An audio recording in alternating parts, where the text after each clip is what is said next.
আজকের বানাবো ফুলকপির কারি। তার জন্য দেখুন প্রথমে এই যে ফুলকপিগুলো আমি কেটে নিয়েছি। এখন তারপরে আমি গ্যাসে কড়াটা বসিয়ে দিয়েছি, তেলটাও দিয়ে দিয়েছি। তেলটা গরম হয়ে গেছে, এবার আমি ফুলকপিগুলো দিয়ে দেবো।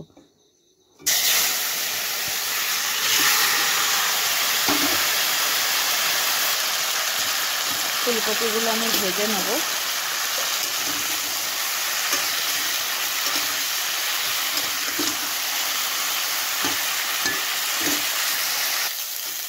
দেখুন ফুলকপিগুলো ভাজা হয়ে গেছে, আমি তুলে নেব।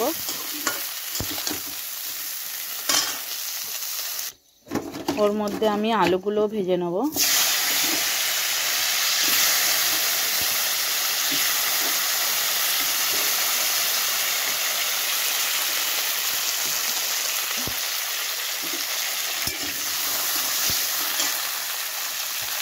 আলুগুলো ভাজা হয়ে গেছে, আলুগুলো আমি তুলে নেব।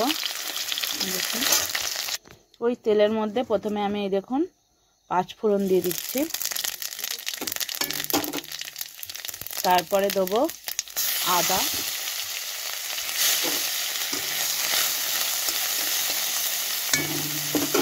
ওর মধ্যে দিয়ে দেবো হলুদের গুঁড়ো, অল্প সামান্য করে লঙ্কার গুঁড়ো, আর দিয়ে দেবো জিরের গুঁড়ো, আর দিয়ে দেবো ধনের গুঁড়ো।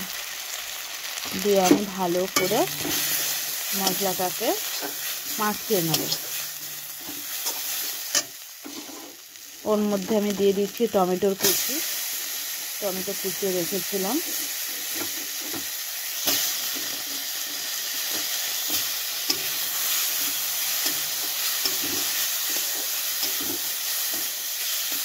এবার আমি আগের থেকেই মটরশুঁটির দানাগুলো বের করে রেখেছিলাম, পেয়েছো? এবার আমি একসাথে মশলার সাথে সবগুলো কষিয়ে নেব। এর মধ্যে প্রয়োজন মতো লবণও দিয়ে দিলাম, দিয়ে ভালো করে আমি কষিয়ে নেব। অল্প করে জল দিয়ে দেবো, সামান্য জল।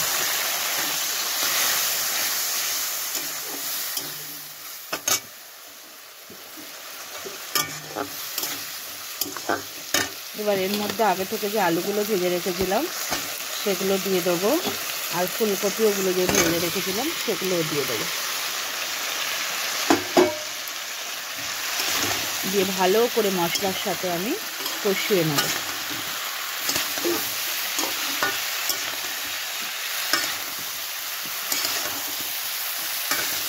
এটা খুব একটা ঝোল হবে না, কষা কষাই হবে।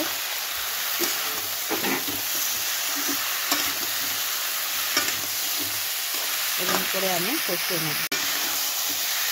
কষানোটা প্রায় হয়ে এসেছে।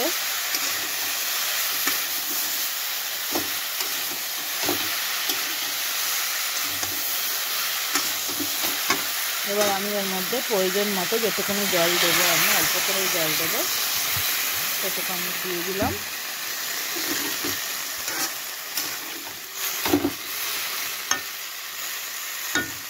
এবার আমি ঢাকনাটা দিয়ে দেবো, দিয়ে হতে সময় দেবো।